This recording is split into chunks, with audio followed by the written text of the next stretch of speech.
A paz de Jesus, o amor de Maria esteja em vossos corações, da qual foste chamados a ser um povo santo no seu graça e paz, da parte de nosso Senhor e Salvador Jesus Cristo. Salve Maria Imaculada. Sempre vejo, só afastar aqui. Era para ter afastado, acabei esquecendo. Muito bem. Estamos aqui, meus queridos amados irmãos e irmãs, para mais um vídeo dentro do programa Falando de Bíblia. E esse vídeo, meus irmãos, é a continuação daquele vídeo do dízimo protestante, que eu falei que ia abordar a viúva, que põe lá as duas moedinhas de pratas, e os ricos, não é? Você vê, e aqui nós vamos ver que o protestantismo usa essas duas partes para agregar isso ao dízimo protestante. Nós vamos desmontar hoje, nós vamos mostrar hoje, né, que essa pobre viúva, ela é os católicos que dá conforme o seu coração. E os ricos, os protestantes, que dão de abundância, né? Primeiro, para você chegar na igreja protestante, o pastor lhe pede o dízimo, você diz: eu não tenho nem onde cair morto, tirar o dízimo. Não, mas aqui o Deus que está aqui vai te dar o emprego para tu encher, aqui para tu pagar o dízimo. Já logo, né?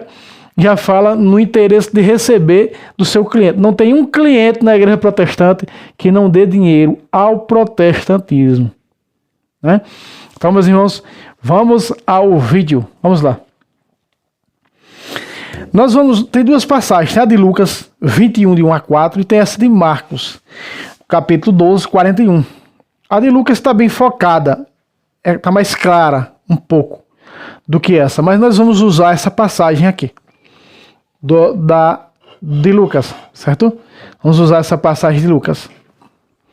Deixa eu só colocar mais um pouco para cá. Assim, essas Bíblias, aqui perto da tela, muito bem. Então veja, nós vamos usar a passagem de Marcos, aliás, eu falei Lucas, foi? Vamos lá. Capítulo 12, 41. Põe na tela, diretor. Jesus sentou-se defronte do cofre de esmola e observava como o povo deitava dinheiro nele. Volta para mim, diretor. Meus irmãos, nós vamos parte a parte aqui, para poder nós explicarmos tudo tintim por tintim, conforme vários pastores protestantes usam isso aqui para extorquir as pessoas. Veja que o termo aqui na Bíblia da Ave Maria, coisa que o protestantismo odeia vorazmente, é o termo esmola. Veja que aparece aqui o termo esmola na Bíblia da Ave Maria. Aparece aqui o termo esmola. Eu não sei dizer, pelo menos essa, não vou aqui ser mentiroso, dizer que esse termo aqui foi adulterado na Bíblia protestante. Vamos pegar um aqui, por exemplo. Vamos ver aqui. Eu tenho duas, essa e essa. Quer dizer, três protestantes aqui. Essa protestante, século XXI. A revista é atualizada, Ferreira de Almeida. E linguagem de hoje, Ferreira de Almeida. Vamos pegar numa delas. Por exemplo, vamos pegar nessa para ver. Vamos pegar essa mesma passagem aqui, de Marcos 12, 41. Vamos ver. Marcos 12, 41, se tem o termo esmola. Vamos lá. Eu confesso para vocês que eu não sei isso aqui. Eu nunca busquei isso aqui. Vamos lá, 12, 41. Jesus sentou-se em frente ao cofre das ofertas. Aqui está. E observava, está o termo ofertas. Para usar isso aqui como as ofertas alçadas. É usado pelo protestantismo, pelas seitas da prosperidade. Veja aí. Essa protestante está ofertas. Provavelmente, meus irmãos, todas essas outras protestantes vão mostrar também o termo ofertas. Algumas católicas também mostram ofertas. Veja só. Vamos ver, revista atualizada. 12, 41. Vamos lá. Assentando diante do gozofilácio, observava Jesus como o povo lançava ali o dinheiro. Veja. Gozofilácio. Gozofilácio. Tá vendo aqui, ó? Gozofilácio. Tire suas conclusões. Linguagem de hoje protestante, vamos lá. Diz assim, guarde hoje, protestante. Jesus estava no pátio do templo, sentado perto da caixa das ofertas. Nenhuma vai ter esse termo, nenhuma. O termo esmola, porque o protestantismo, pelo menos as seitas que eu, protestante, participei, foram mais de 10 seitas, não aceitavam o termo esmola. Segundo eles, o termo esmola foi criado pela Igreja Católica e é diabólico. O termo esmola foi utilizado para as benfeitorias que era feita em necessidade dos pobres. Como você viu no primeiro dízimo, no primeiro vídeo, esse é o segundo vídeo, que dá continuação, o dízimo, o Deus protestante, o ídolo protestante. Perceba que o dízimo era lá no Malaquias 3:10, ela era para ser colocado onde? Era para ser colocado no cofre do templo, que era a chamada caixa de esmola. Por que era de esmola? E eu vou mostrar para você por que era de esmola. Porque não era para o sacerdócio levita. Não era apenas para o sacerdócio levita. Ele era para quê? Ele era destinado à viúva, você viu no primeiro vídeo, à viúva, o estrangeiro e o órfão. Por isso é esmola. Por isso o termo esmola está correto. Como assentou a tradução da Bíblia da Ave Maria. Então o termo esmola está correto. Por quê? Porque 3/4 desse dinheiro, dessas quantias que estão sendo depositadas no cofre do templo, vai ser destinado à viúva, o órfão e o estrangeiro. E a outra quantia aos levitas. Então existia 4 separação disso que era colocado no cofre de esmola do templo. Então, esmola, cofre das ofertas. Nós vemos na igreja primitiva que as ofertas, elas não eram colocadas no cofre do templo. Você viu naquele vídeo mostrando. Eles eram colocados aos pés dos apóstolos. E os apóstolos distribuíam entre os famintos da comunidade primitiva. Entre os que passavam necessidade da igreja primitiva. Ali nós estamos vendo que Jesus observa o cofre do templo. E os pastores protestantes usam isso aqui para as ofertas alçadas que eles tiram dos seus clientes. Não é. Isso aqui era um templo judeu que Jesus estava lá. E era o que era colocado no tesouro do templo para essas 4 funções que eu acabei de citar. Então repare, meus irmãos, que o texto vai continuar. Então quer dizer, aqui era onde era depositado as esmolas. Vamos continuar o texto. Põe na tela, diretor. Veja aí. Depois dos 2 pontos, não sei se aqui na minha Bíblia tem de ponto e vírgula. Muitos ricos depositavam grandes quantias. Volta para mim, diretor. Os ricos depositavam grandes quantias. Veja aqui que era esmola. Mas os ricos, veja que na igreja hoje, Jesus vai dar aqui o aval a essa pobre mulher. Foi a que colocou menos, mas foi a que deu de coração. E você vê, esses ricos, eles davam só para ser visto, só para ser aplaudido, como você vê hoje, os empresários que fazem ofertas milionárias para esses mercenários da fé, pastores, só para serem reconhecidos e aplaudidos pelos fundadores das seitas. Eu estive lá dentro, lá eu sei. Então, pessoas que são privilegiadas, essas pessoas têm os primeiros assentos, essas pessoas são aplaudidas pelos fundadores, essas pessoas são ovacionadas pelos fundadores dessas seitas. Porque dão o quê? Grandes quantidades para serem aplaudidas pelos homens, para serem reconhecidas pelos homens, não diante de Deus. Essa viúva aqui, com as 2 moedinhas, que, se nós formos estudar, nós vamos chegar daqui a pouco, e você vai ver que, tanto no grego quanto no romano, é o menor preço. É a moeda mais fraca. É como você pegar R$1 e você pegar 10 centavos, não é? Ou seja, R$1 e 1 centavo, o real tem mais valor do que o centavo. Os sujeitos davam em reais, vamos fazer aqui uma suposição. E a viúva em centavos. Entende?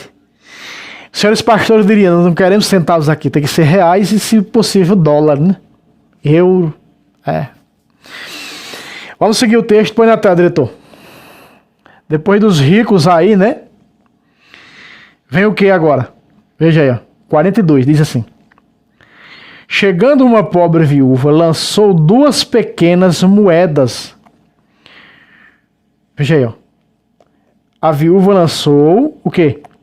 2 pequenas moedas. Segue o texto. No valor de apenas 1 quadrante. O quadrante era a moeda, era a quarta parte do aze, e esse aze era a mais pequena moeda romana, de muito pouco valor, né? 2 pequenas moedas também, literalmente, no grego, dos dois laptos, a menor moeda citada na Bíblia. Veja aí, ó. Lançou 2 pequenas moedas no valor de apenas 1 quadrante. Volta para mim, diretor. Veja aí, meus queridos amados irmãos e irmãs, nós estamos vendo aqui os ricos que ofertam, sim, mas estamos vendo também os pobres que ofertam, sim.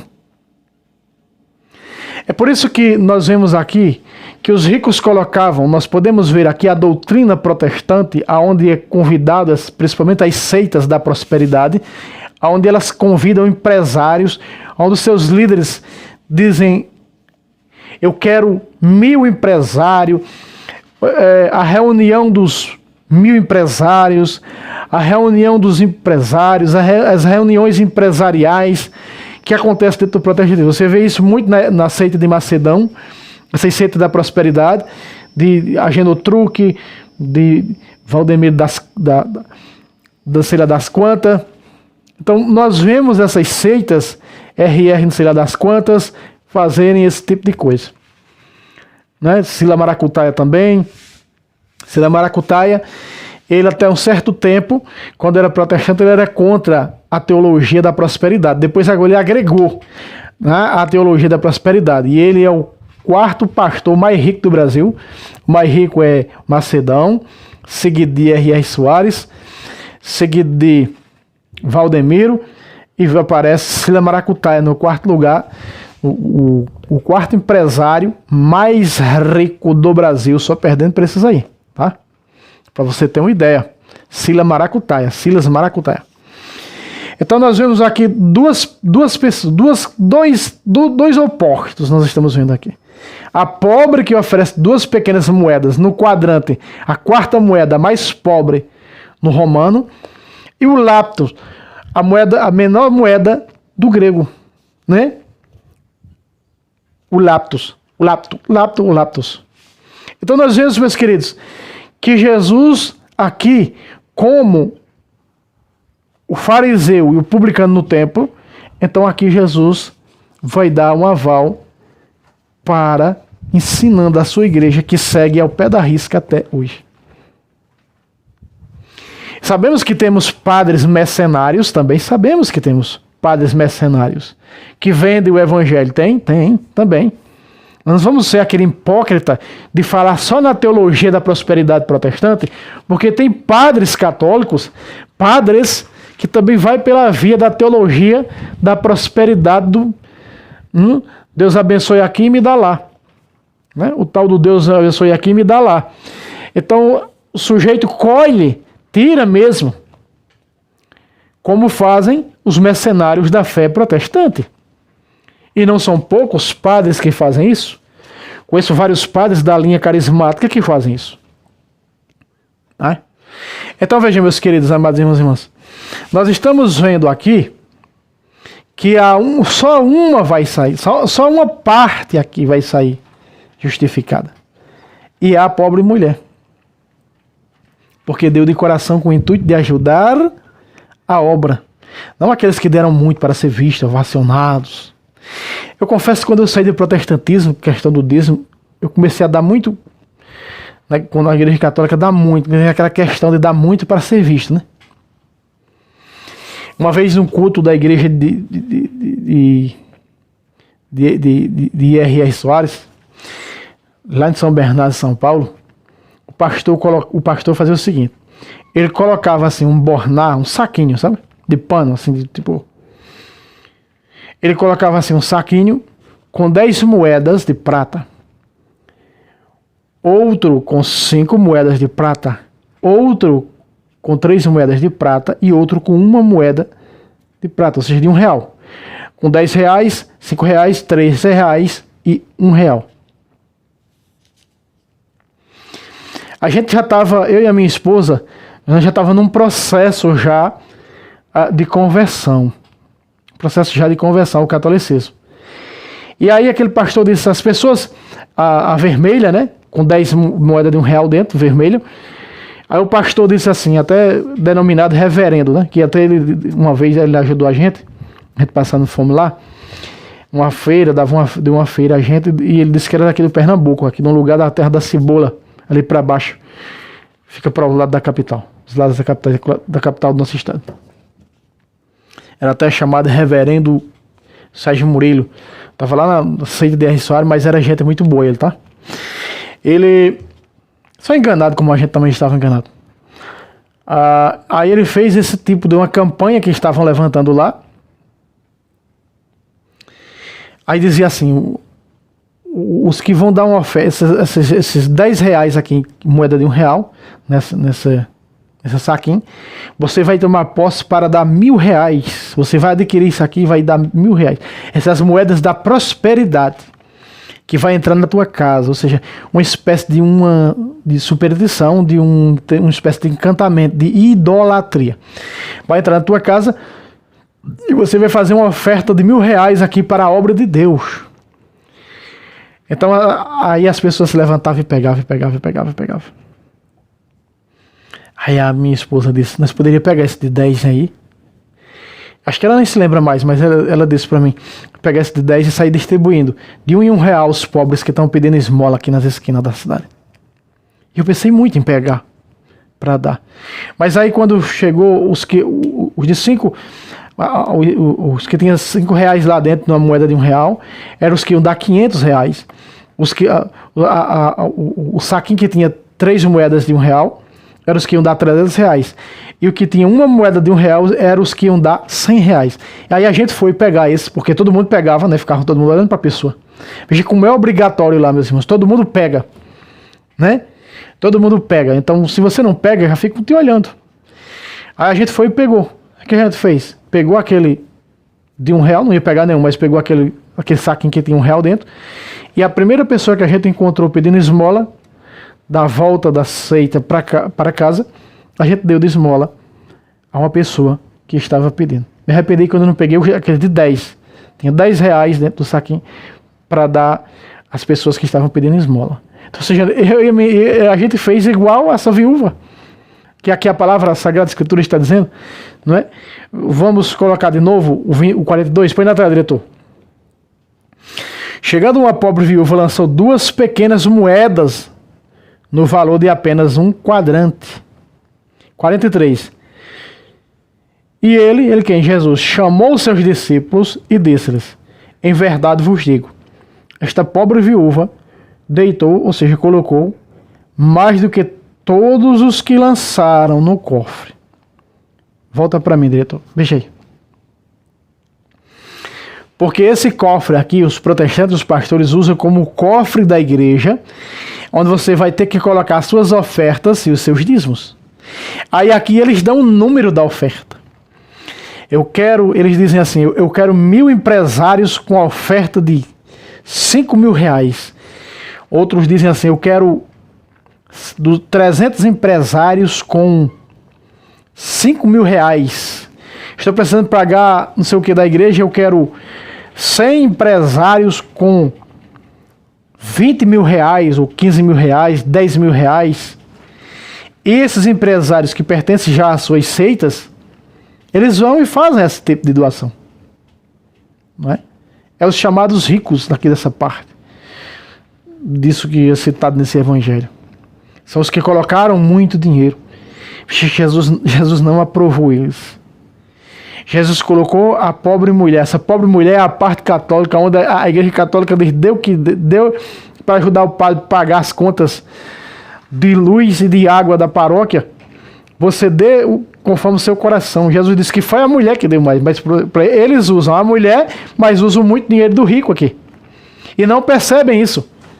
Eles usam, os pastores protestantes querem se apossar da humildade dessa mulher, mas do muito dos ricos. Porque eles ditam o que tem que colocar. Então os ricos aqui representam os que ditam o que tem que colocar. É 10 mil que você tem que dar, então é 10 mil que tem que dar. O dízimo significa 10ª parte. Se você tirar um centavo, você roubou a Deus, está no inferno. Não é isso que ensina as seitas? Veja, caiu até um negócio aqui para... Não é fácil não falar a verdade contra as seitas não. O negócio aqui, bufo, caiu aqui. Eu estou olhando aqui, não tem nada. Você tem uma ideia. Então vejam, meus irmãos, é dessa maneira que eles extorquem as pessoas. Estiveram extorquendo as pessoas. Nem sei como é que chama essa palavra. Mas, aí o nosso irmão Rubens disse, a metralhadora está tirando. Parece que ele não entende muito meu linguajar.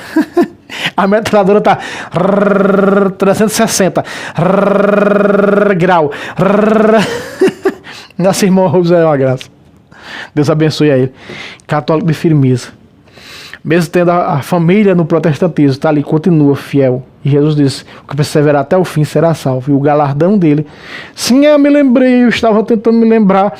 Um irmão que pediu um vídeo. Um irmão que pediu um vídeo para eu explicar por que a Bíblia protestante adulterou para galardão. Agora me lembrei, eu passei essa manhã toda tentando lembrar esse vídeo. Galardão, e eu vou esquecer depois. Galardão, a diferença desse por que eles adulteraram para galardão. Existe muito isso, já desde os Salmos, tá? E depois eu vou trazer um vídeo mostrando porque os protestantes adulteraram para galardão, o termo galardão, veja aí. E tem a ver com isso, tá? Nós estamos falando aqui, ó. Tem a ver com isso. Por exemplo, muitos termos que falam em recompensa, eles colocam galardão no lugar. Até mesmo o termo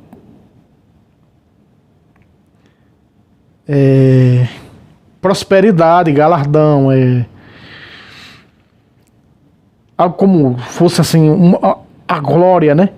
Ou o prêmio, como prêmio, receberá o prêmio, tá lá substituído por galardão. E depois eu vou trazer um vídeo explicando sobre o que é isso aí. Mas vamos lá, vamos para o 44 agora. Põe na tela, diretor. 44 aí. Porque todos deitaram do que tinha em abundância. Esta, porém, pôs em sua indigência tudo o que tinha para seu sustento. Volta para mim, diretor. Veja aí. Essa parte final que Jesus diz assim, o protestante, o pastor diz, deixe de comprar seu remédio, doe aqui, porque foi Jesus que exigiu e disse que a mulher, só o que agradou o reino, foi a que deu tudo o que tinha. Errado, interpretação errada para tirar dinheiro do povo. Errada. Esse termo que Jesus usa aqui, não é isso que os pastores protestantes fazem com seus clientes, dê tudo que tem. Que nem quando eu pertencia à seita de Macedão, foi a primeira seita que eu pertenci, nós entramos aí, eu e a minha esposa. A gente tinha uma geladeira muito pior do que essa. Essa aqui foi um presente que nos deram, né? Foi a minha tia que deu de presente. Não, essa não. A minha tia deu de presente, a gente vendeu, que ela não funcionava bem e comprou essa. Mas a gente tinha uma geladeira velha que aqui, essas partes de baixo aqui, era caindo assim, de tanto ferrugem, caindo os pedaços. E o pastor disse assim, o suposto bispo, né, disse assim, da igreja de Macedão, você não está dando oferta nem dízimo aqui, você tem que fazer o sacrifício. Eu não tenho nada, só tenho um chinelo. Não tem nada em casa, tem uma geladeira velha, que era até uma geladeira velha da minha mãe, né? Boa, daquelas antigas, umas quadradas antigas, Consul, né? Aí ele disse, venda a geladeira velha e faça a oferta aqui. Veja o que ele disse, não esqueça isso nunca. Foi o que fez eu sair dessa seita e procurar outra seita. Era um tal do sacrifício que eles fazem lá uma vez por ano, o sacrifício da fogueira santa. de Israel, eles usam isso. Esse tempo aí é o tempo que eles mais tiram dinheiro dos seus clientes. Roubam, assaltam a mão armada que eles fazem. E ainda usa aqui, ó. Se você não fizer, veja o que Jesus disse. Aí usa isso aqui, ó. Põe na tela, diretor, veja. Jesus diz, a parte final do 44, ó. Não, o 44 todo, vamos lá. Porque todos aqueles que deitaram do que tinha em abundância. Esta quem? A viúva, porque pôs em sua diligência, ou seja, tudo que tinha, tudo que possuía do seu sustento. Volta para mim, diretor. Aí. Então eles usam isso aqui para que as pessoas, até os pobres que não têm nada, dê, para arrancar os que não têm, para dar. Deixe de comprar seu remédio e dê aqui a oferta. Se você não der, vai para o inferno. Deixe de comprar seu remédio e dê aqui o dízimo. Senão você vai para o inferno. É melhor morrer e ir para o céu do que dar o dinheiro em troca do remédio, comprar o remédio e morrer e ir para o inferno. Porque veja a situação. A situação é essa, é completamente diferente. Então usar isso aqui para mostrar que tem que dar muito, como os ricos aqui deram. E até mais, tudo que tem, e eles chegam a usar a passagem do jovem rico. O jovem rico observava os mandamentos. E os protestantes, eu sei, pastores protestantes fazem isso. Eu já vi vários vídeos aqui no YouTube. Vá, venda tudo o que tem e dê. E me dê. Aí não diz dê aos pobres, diz dê aqui a casa de Deus que é pobre. Eles interpretam os pobres como a casa de Deus, ou seja, aceita que ele fundou como se fossem os pobres. Veja, é dessa maneira que eles adulteram, deturpam a Sagrada Escritura, arrumando meios de tirar dinheiro do povo. E conseguem. Porque uma lábia adocicada, aquela da serpente para com Eva, 2 Coríntios capítulo 11, verso 3. É uma lábia adocicada da serpente.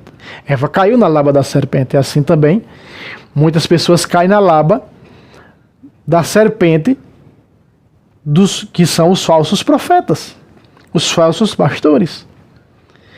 Certo, meu irmão? Estou aqui mostrando, matando a cobra e mostrando ela morta, como diz o nosso irmão Adonias. Nosso irmão Adonias diz, não é matando a cobra e mostrando o pau não, irmão. É matando a cobra e mostrando ela morta. Tem nosso irmão aqui também, que está também, nesse momento que eu estou gravando esse vídeo, ele está comentando muito, eu não sei se é Adão o nome dele. Não sei, é um irmão que sempre comenta e coloca versos bíblicos. Também, acho que é, não sei se é Adão, não sei, depois eu vejo seu nome e em algum vídeo eu aceito. Ele até chegou a falar sobre a questão do capítulo 12 de Apocalipse num vídeo que eu trouxe, né? Que eu coloquei esse vídeo nos dois canais. Ah, é, mulher. Por que mulher, né? O protestante pergunta, por que mulher e não mãe, que Jesus chama. Então ele colocou lá uma questão que é o capítulo 12 do Apocalipse, já começava no 11, certamente, quando fala da arca. Porque não é a arca, aquela caixazinha dourada, não. É essa arca aqui, ó. A arca da aliança, da nova e eterna aliança, é a Virgem Maria. Do seu ventre, como a arca antiga da aliança, saiu de dentro, tinha dentro daquela caixa os mandamentos, o cajado que floresceu e o maná descido do céu. Aqui estava o pão vivo descido do céu no seio da Imaculada, Jesus Cristo. E ele confirma isso ou não confirma? Em João, capítulo 6, versículo 51. Eu sou o pão vivo que desceu do céu. Quem come deste pão viverá eternamente. Aí está. Então a hóstia consagrada é Jesus, pão vivo para nós. É Jesus. Porque ele mesmo disse, eu sou o pão. Então quem come deste pão viverá eternamente. E o pão que eu vou dar é a minha carne que eu ofereço pela salvação do mundo. Mas o mundo não quer, mas nós queremos. Eu e você queremos, louvar a Deus por isso. Porque nós queremos vida eterna, como diz no 54. Do próprio João 6, que como da minha carne bebe meu sangue, tem a vida eterna e vou ressuscitar no último dia. Está aí a promessa de salvação, através da carne e do sangue de Jesus, que está contido em que? Na hóstia consagrada. Então realmente, o nosso irmão Adão, acho que é Adão Piano, sei lá, ele falou que o capítulo 12 de Apocalipse realmente começa no 11, quando fala-se na arca do testemunho. E ali mudaram para a arca do testemunho, mas no contexto original não é a arca do testemunho, é a arca da aliança. E apareceu no céu a arca da aliança. E ela é a nova arca da aliança. Não é a caixa dourada que meus protestantes dizem que vai aparecer no céu não, tá? Aquela caixa dourada lá, segundo exegetas, ela foi levada pela invasão dos babilônios a Jerusalém, foi levada, inclusive a Bíblia fala que foi levado os utensílios do templo, foi levado muitas coisas do templo. Inclusive, pediram depois para devolver, os babilônios devolver os utensílios, as vasilhas, né, que era de ouro do templo. E algumas coisas foram devolvidas, outras não. Inclusive essa caixa dourada que era a arca, né? Na caixa dourada, não foi devolvida. Mas segundo outros apologistas, e conforme a gente estudamos, vemos na Sagrada Escritura, essa caixa foi mandada, caixa chamada de Arca da Aliança, essa caixa dourada, foi mandada pelo profeta Jeremias escondê-la para nunca mais ser encontrada. Então Jeremias escondeu, mandou eles esconderem, essa caixa ela foi escondida em lugares, porque eles já estavam o quê? Idolatrando a caixa dourada, que não tinha mais nem dentro sequer as tábuas da lei, o cajado que floresceu de Arão, e nem tinha o maná mais dentro dela. Então a essência tinha sido tirada dentro dela, então ficou apenas uma caixa vazia, mas para eles ela emitia poderes sagrados de Deus ainda. Deus realizava alguma coisa naquela caixa, não porque não tinha a essência dentro daquela caixa. Então Jeremias mandou esconder aquela caixa. É o que nós vemos em alguns relatos do Antigo Testamento. Mas vejam só, aqui está a Arca Eterna, mãe da salvação, porque carregou no seu ser a salvação. E não deixou de ser a mãe da salvação, porque é a cheia da graça. Porque depois que ela deu a luz a Jesus, aparece no capítulo 12 de Apocalipse. Então, aparece a Arca da Aliança de Deus, que é a Virgem Maria, e logo entra falando dela, porque ela é a Arca da Aliança, já no 12:1, né? Apareceu um grande sinal no céu, uma mulher revestida do sol, a lua debaixo de seus pés, na cabeça uma coroa de 12 estrelas, as 12 estrelas representam os 12 apóstolos do Cordeiro, porque a Virgem Maria é a prefiguração da igreja, e ela estava grávida para dar à luz um filho. Aí está a prova que é a Virgem Maria. Alguns dizem a igreja, veja, a igreja não dá a luz a Cristo, tá? É heresia, eu ia trazer um vídeo falando disso, mas eu vou aproveitar e vou falar aqui. É heresia dizer que a igreja dá a luz a Cristo, porque não foi a igreja que fundou Cristo, foi Cristo que fundou a igreja, tá? Então é Cristo que dá a luz à igreja. Ah, mas é através da igreja que nós recebemos Jesus na Eucaristia. Sim, não quer dizer que está dando a luz a Cristo, porque Cristo é eterno, é Deus, tá? Então a igreja não dá a luz a Cristo, é a Virgem Maria que dá a luz a Cristo, certo? Então tá aqui, meus irmãos, mostrando tudo. A viúva representa os católicos, os ricos, os protestantes da prosperidade. Deus abençoe a todos e até o próximo vídeo. Deus quiser, salve Roma, salve Maria Imaculada, sempre.